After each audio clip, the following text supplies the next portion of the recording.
As questões da medicina, da saúde pública, são coisas importantes. Nós temos trazido sempre aqui no programa, sempre que possível, né?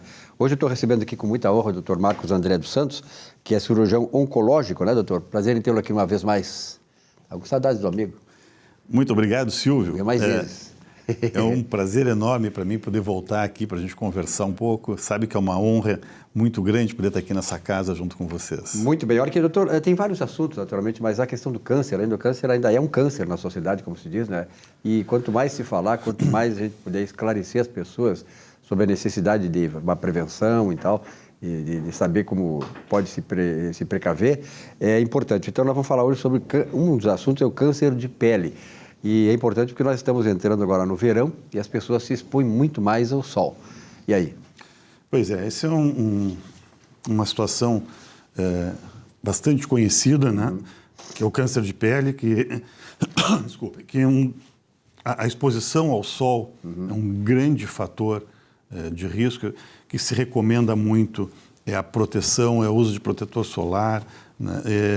Evitar se expor ao sol naqueles horários que a gente já sabe que são os horários onde tem uma maior incidência de raios ultravioleta e infravermelho, né?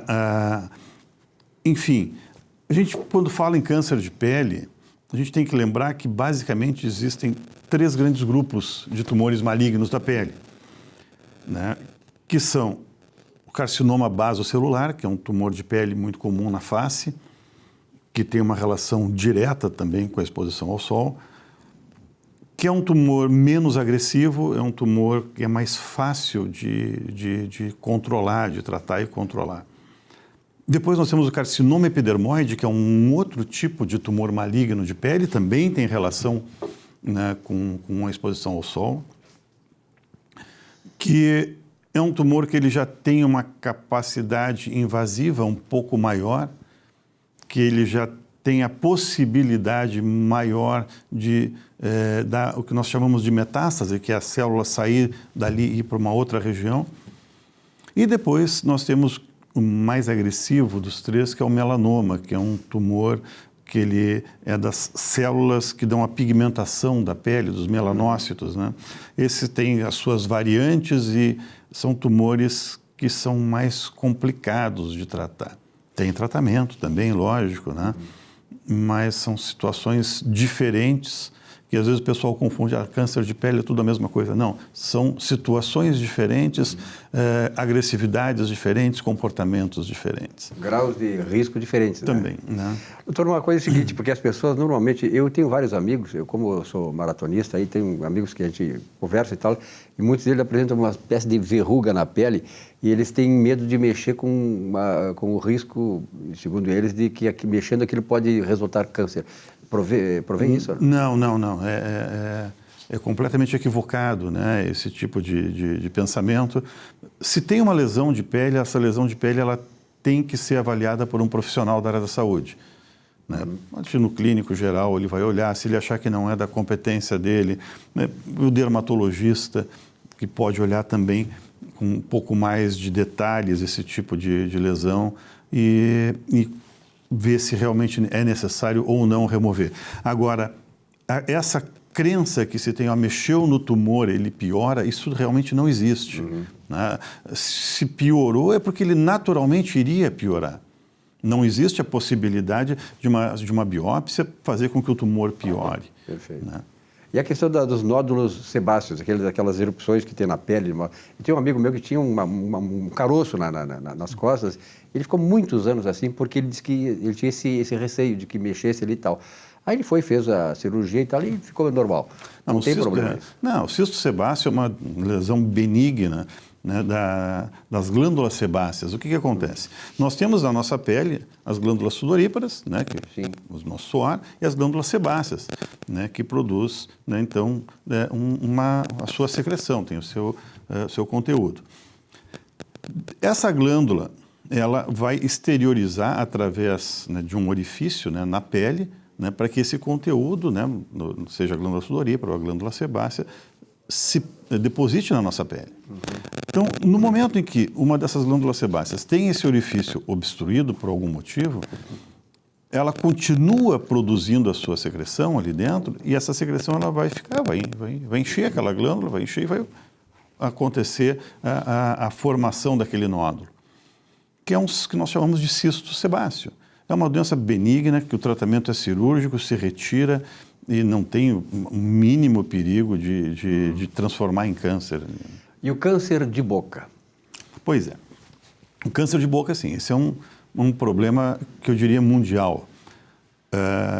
O câncer de boca é uma lesão muito frequente no nosso meio, né? É um dos tumores malignos mais comuns na nossa sociedade. É uma lesão que normalmente ela não dói nas suas fases iniciais, ela não incomoda. Os pacientes acabam não dando muita importância, porque quando a gente tem uma afta, uma lesão desse outro tipo que dói, né, isso é um alerta, porque alguma coisa está errada. Porém, o câncer de boca, grande parte das vezes, ele não tem sintoma nenhum no início, a não ser aquela lesão, aquela ferida dentro da boca, aquela úlcera, que o paciente pode confundir como uma afta, só que não está doendo, ou chamam do que quiser, uns chamam de sapinho, sei lá, né? E acaba passando. Acontece que muitas vezes essa lesão acaba sendo negligenciada não só pelos pacientes, mas até mesmo pelos profissionais da área da saúde que não tenha um conhecimento daquilo ali. A gente recomenda que toda lesão da boca, toda ferida, afta, chama do que quiser, né? Toda lesão de boca que não cicatrize em 2 semanas, obrigatoriamente tem que se fazer uma biópsia para ver o que é aquilo ali. Então, apareceu aquela lesão na boca, procura um profissional, mostra para o profissional, seja um médico ou seja um dentista, para que faça uma biópsia daquela lesão. Lógico, uma lesão que começou ontem, hoje espera esse período aí de 2 semanas para ver como é que ela vai evoluir. Acompanhamento médico também, né? Exato, exatamente, né? O câncer de boca, como a grande maioria dos tumores malignos da região da cabeça e pescoço, eles são muito relacionados com o uso do cigarro, com o tabagismo. E as mulheres estão fumando muito também, né? Isso é uma coisa que a gente vê ao longo dos anos, ao longo das décadas, né? A proporção entre homens e mulheres em relação ao câncer de boca, ela é em torno de 3 homens para cada mulher, mas a gente vê que isso vem se aproximando desde a época que as mulheres começaram a fumar mais, né? Mas assim, o câncer de boca, ele tem uma relação direta com o tabagismo e também com o alcoolismo. Mais ainda com o tabagismo, logicamente, né? Com o uso do cigarro. Então, é uma lesão que, não só no Brasil, mas no mundo todo, quase, ela vai chegar nos profissionais da saúde, nos especialistas que trabalham nessa região de câncer de cabeça e pescoço, normalmente em fases mais avançadas, justamente pelo que nós havíamos conversado agora há pouco. São tumores que muitas vezes são negligenciados pelo próprio paciente e outras vezes até mesmo pelos profissionais da saúde, né, lá no atendimento primário, que às vezes não conhecem aquele tipo de lesão. Bom, para concluir a nossa entrevista, doutor, abordando aspectos interessantes aí dessa área da saúde, para que você tenha, né, de certa maneira, tenha o conhecimento e o entendimento de que é preciso fazer sempre uma prevenção médica. Tem um médico que possa lhe acompanhar nessas questões. A questão do nódulo da tireoide.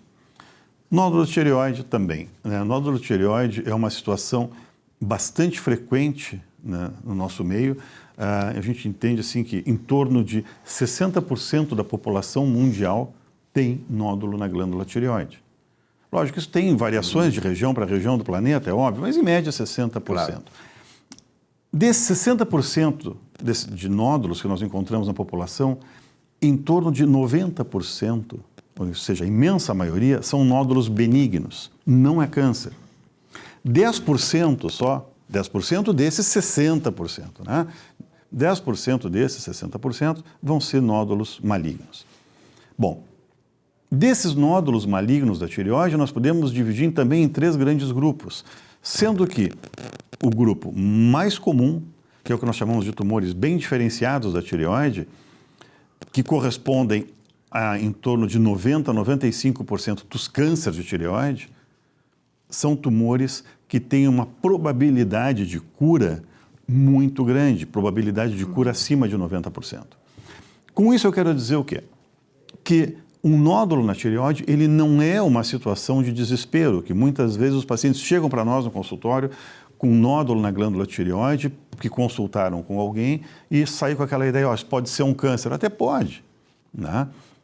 Mas não é uma situação desesperadora. Pelo contrário, são situações que têm um tratamento e um tratamento com uma resposta muito boa na imensa maioria das vezes. Quais são os sintomas principais do nódulo de tireoide? Tem um sintoma que ele apresente? Não tem. Assim, o nódulo de tireoide ele só vai dar sintomas quando ele tiver um tamanho mais expressivo, que ele possa causar alguma dificuldade na deglutição do paciente, dificuldade para engolir, né, na hora de estar se alimentando, ou alguma dificuldade na respiração, né, que ele possa estar comprimindo a via aérea, possa estar comprimindo a traqueia, né, que está logo atrás ali da tireoide.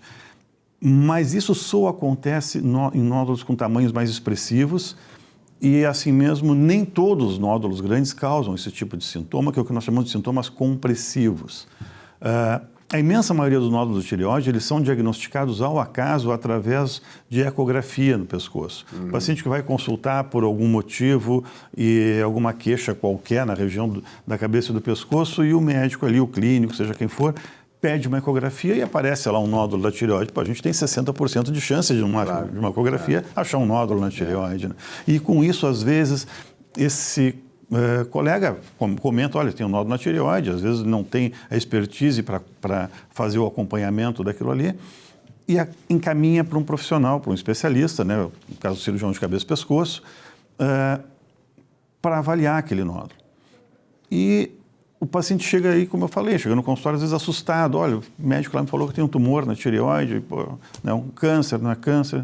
Então, cabe a gente esclarecer a população assim, tem que investigar, tem que ver o que é, existem formas de investigação, mas na imensa maioria das vezes são situações muito tranquilas de tratar. Perfeito.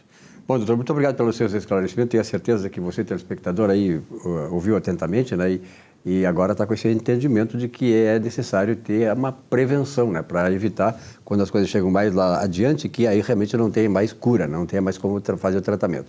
Obrigado. Eu vou trazer mais vezes aqui o doutor, como todo médico, o médico sempre tem muitas atividades e tal, mas é complicado ter agenda com ele. De qualquer maneira, eu me comprometi com o doutor Marcos André dos Santos para ver se ele vem todo mês aqui, pelo menos, para trazer essas informações importantes, que a área da saúde é fundamental. Sem saúde, não somos ninguém, né? Não podemos fazer absolutamente nada. Em primeiro lugar, cuidar da saúde. Doutor, muito obrigado pela sua explicação, pela sua presença aqui hoje. Silvio, eu que agradeço a oportunidade de estar aqui conversando e só para encerrar, reforçar.